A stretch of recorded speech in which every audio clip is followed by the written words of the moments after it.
Iblis minta izin kepada Allah, ya Allah, tolong izinkan aku mengakses kolbunya manusia.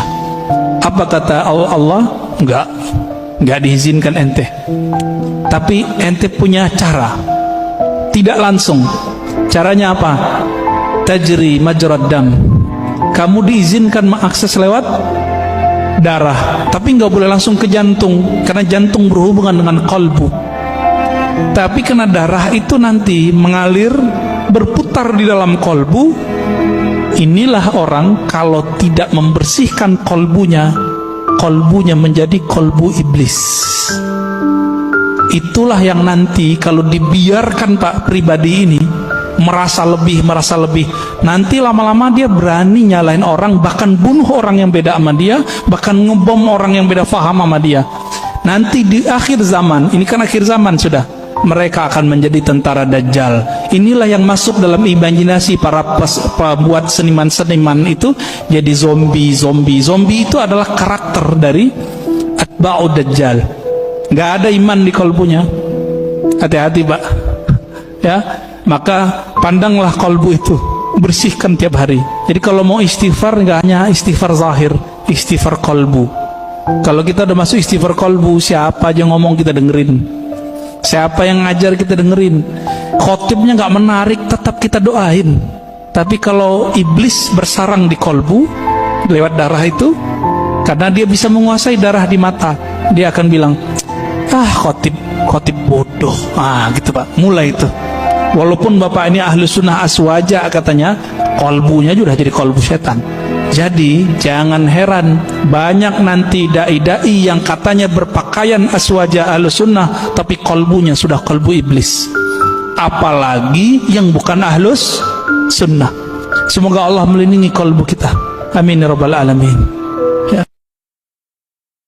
Saya mau tanya, mengenal Allah wajib atau tidak?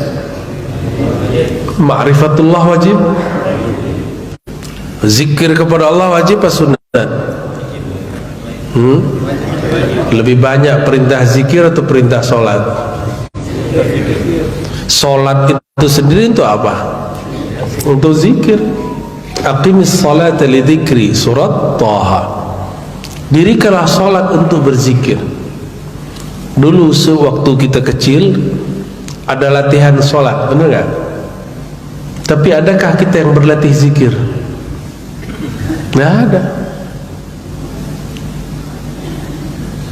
Oleh karena itu sholat tidak pernah khusyuk, wajar, karena tidak pernah berlatih zikir.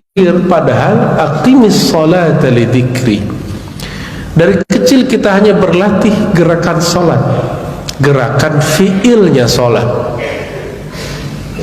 baru fiil al-badani, fiil badan, belum fiil qalbi.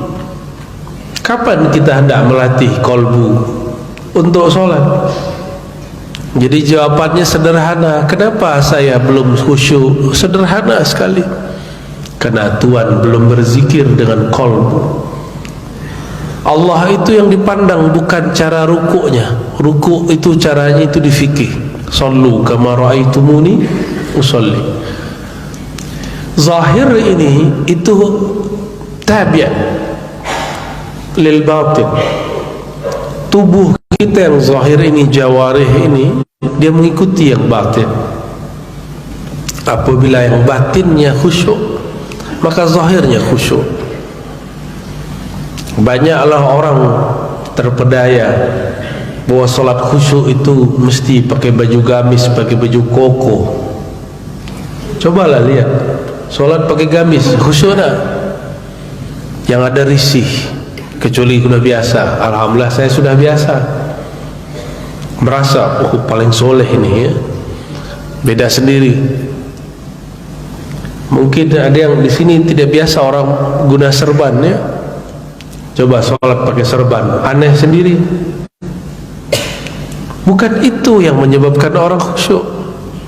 Karena di India agama Sikh pun pakai serban. Agama Sikh itu agama campuran banyak agama. Mereka pakai serban. tidak ada urusannya dengan zikrullah. Maka jangan heran orang-orang ahli zikir, ahli kolbu itu tidak akan dapat dibaca hakikat kolbunya oleh orang-orang yang masih pada tataran-tataran rasio dan intelektual, atau baru baca-baca kitab yang tertulis, belum kitab yang tersirat. Itu dimaklumi. Oleh karenanya dalam kitab Qawaidut Tasawuf karya Maulana Imam Zarruq Asy-Syadzili, apa kata beliau? Ingkarnya fuqaha, orang-orang zahir kepada ahli batin, ahli kewalian, ahli tasawuf itu makzur, dimaklumi. Orang syariat ingkar ke ahli hakikat dimaklumi. Kita nggak usah marah-marah, ngamuk-ngamuk. Tapi kalau ahli hakikat ingkar kepada orang syariat, itu zindik. Kenapa? Dia tahu pentingnya syariat. Kalau orang syariat nggak ngerti hakikat, ya seperti anak kecil salah dimaklumi nggak? Dimaklumi.